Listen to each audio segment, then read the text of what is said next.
सोचो एक ऐसा मिसाइल जो लगभग साउंड से 5 से 10 गुना ज़्यादा स्पीड से ट्रैवल करता है और ये मिड एयर अपने डायरेक्शन को भी बदल सकता है। ये रडार से भी बच सकता है और डिफेंस सिस्टम को कुछ ही सेकंड देता है रिएक्ट करने के लिए। ये कोई फ्यूचर टेक्नोलॉजी नहीं है, ये है हाइपरसोनिक मिसाइल्स। और आज के समय में ये मिसाइल्स मॉडर्न वॉरफेयर को कम्प्लीटली चेंज कर दे रहे हैं। लेकिन सवाल तो ये है कि इन्हें रोकना आखिर इतना मुश्किल क्यों है। आइए इसे जानने के लिए हम ये समझते हैं कि हाइपरसोनिक स्पीड क्या होता है। एविएशन और मिसाइल टेक्नोलॉजी में स्पीड को मैक नंबर से मेजर किया जाता है। मैक 1 का मतलब होता है स्पीड ऑफ साउंड, जो कि लगभग 1235 किलोमीटर पर आवर की स्पीड को कहते हैं। मैक 2 को बोलते हैं साउंड से 2 गुना ज़्यादा स्पीड। तो वहीं हाइपरसोनिक स्पीड स्टार्ट होती है मैक 5 से, यानी साउंड से 5 गुना ज़्यादा स्पीड। मतलब ये है कि 6000 किलोमीटर पर घंटे से भी ज़्यादा की स्पीड। यही नहीं, कुछ हाइपरसोनिक मिसाइल तो मैक 10 से भी ज़्यादा की स्पीड को अचीव कर सकते हैं। और आप जानते हैं इतनी स्पीड पर एक इंटरेस्टिंग फिनोमिनन भी होता है। मिसाइल के आगे वाली हवा इतनी कंप्रेस हो जाती है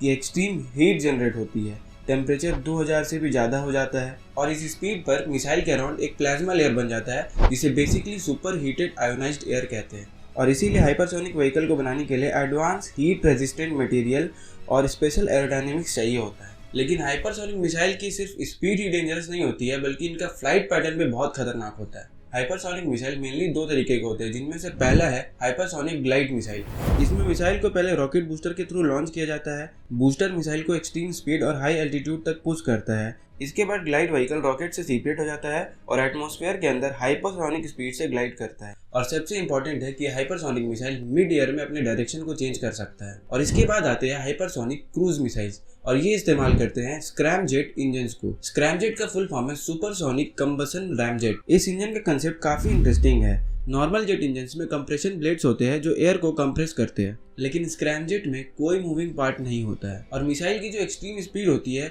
वही एयर को कंप्रेस करता है और इसमें जो फ्यूल होता है वो बर्न होता है। और इससे मिसाइल कंटिन्यूअस हाइपरसोनिक स्पीड को मेंटेन कर सकता है। फॉर एग्जांपल रसिया का जिक्रॉन मिसाइल। और इस तरीके से हाइपरसोनिक मिसाइल के 2 मेन एडवांटेज होते हैं, स्पीड और मैन्यूवरेबिलिटी। और ये दोनों चीजें किसी भी मिसाइल डिफेंस सिस्टम के लिए एक नाइटमेयर साबित होता है। आज के समय के most air defence system ballistic missiles को रोकने के लिए डिजाइन किए गए हैं। बैलिस्टिक मिसाइल्स का फ्लाइट पाथ प्रिडिक्टेड होता है और इसके 3 फेज होते हैं। बूस्ट फेज, जब रॉकेट मिसाइल को लॉन्च करता है। मिड कोर्स फेज, जब मिसाइल स्पेस में एक आर्क ट्रेजेक्ट्री फॉलो करता है। तो आखिरी है टर्मिनल फेज, जब मिसाइल एटमॉस्फेयर में री इंटर करके टारगेट की तरफ गिरता है। क्योंकि ये ट्रेजेक्ट्रीज पहले से ही प्रिडिक्टेड होती है, तो एयर डिफेंस सिस्टम कैलकुलेट कर लेता है कि मिसाइल कहाँ गिरने वाली है। फिर इंटरसेप्टर्स लॉन्च किए जाते हैं जो मिड एयर मिसाइल्स को इंटरसेप्ट करती है, जैसे कि patriot missile, third missile, arrow missile system. लेकिन हाइपरसोनिक मिसाइल्स इस सिस्टम की सबसे बड़ी कमजोरी है। अगर एक मिसाइल माक 8 स्पीड से ट्रैवल करे तो वो 1000 किलोमीटर सिर्फ 7 से 8 मिनट में कवर कर सकता है। इसका मतलब रडार सिस्टम के पास बहुत कम रिएक्शन टाइम होता है। ट्रेडिशनल डिफेंस सिस्टम को ट्रैकिंग, कैलकुलेशन और इंटरसेप्शन के लिए टाइम चाहिए होता है, और हाइपरसोनिक मिसाइल वो टाइम को ऑलमोस्ट एलिमिनेट कर देता है। बैलिस्टिक मिसाइल एक सिंपल आर्क ट्रेजेक्ट्री फॉलो करते हैं। Hypersonic glide vehicle mid flight direction change कर सकते हैं।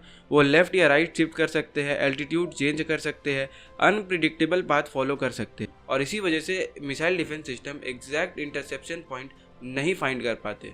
बैलिस्टिक मिसाइल्स यूजुअली स्पेस में बहुत हाई एल्टीट्यूड तक जाते हैं, कभी कभी 1000 किलोमीटर एल्टीट्यूड तक। Hypersonic glide missiles usually 20 to 60 kilometre altitude पर फ्लाई करते हैं, और इसको मिलिट्री एनालिस्ट डिटेक्शन गैप भी बोलते हैं। और ये एल्टीट्यूड इतना यूनिक होता है कि स्पेस ट्रैकिंग सिस्टम के लिए काफ़ी हाई, तो वहीं मिसाइल डिफेंस सिस्टम के लिए काफी लो। और जिसका नतीजा ये होता है कि मिसाइल काफी लेट डिटेक्ट होता है। और हाइपरसोनिक मिसाइल्स में एक और इंटरेस्टिंग इफेक्ट होता है जिसे प्लाज्मा स्टेल्थ कहते हैं। एक्सट्रीम स्पीड की वजह से मिसाइल के around super heated plasma layer बन जाती है। ये प्लाज्मा रेडियो वेव्स और रडार सिग्नल्स को डिस्टर्ब करती है, और इससे मिसाइल का रडार ट्रैकिंग और डिफिकल्ट हो जाता है।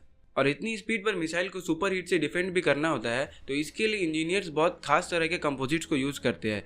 Carbon carbon composites, ceramics, heat shields, high temperature alloys. और इसी वजह से हाइपरसोनिक टेक्नोलॉजी को बिल्ड करना काफ़ी एक्सपेंसिव है और काफ़ी डिफिकल्ट भी। आज दुनिया के बहुत सारे पावरफुल कंट्रीज हाइपरसोनिक वेपन्स को डेवलप कर रहे हैं। मिलिट्री एक्सपर्ट्स का कहना है कि hypersonic weapons global strategic balance को चेंज कर सकते हैं, क्योंकि क्राइसिस सिचुएशन में डिसीजन टाइम बहुत कम होता है। हाइपरसोनिक मिसाइल्स को रोकना लगभग नामुमकिन होता है, क्योंकि ये कंबाइन करते हैं एक्सट्रीम स्पीड को, मैन्यूवरेबिलिटी को और लो एल्टीट्यूड फ्लाइट को। ये 3 फैक्टर ऑलमोस्ट हर एग्जिस्टिंग मिसाइल डिफेंस सिस्टम को चैलेंज करते हैं और इसी वजह से दुनिया के सभी पावरफुल कंट्रीज सिर्फ हाइपरसोनिक वेपन ही नहीं बना रहे बल्कि उनको डिटेक्ट करने और इंटरसेप्ट करने के टेक्नोलॉजीज को भी डेवलप कर रहे हैं। लेकिन अभी के लिए हाइपरसोनिक मिसाइल मॉडर्न वॉरफेयर में very difficult to defend against बन चुका है।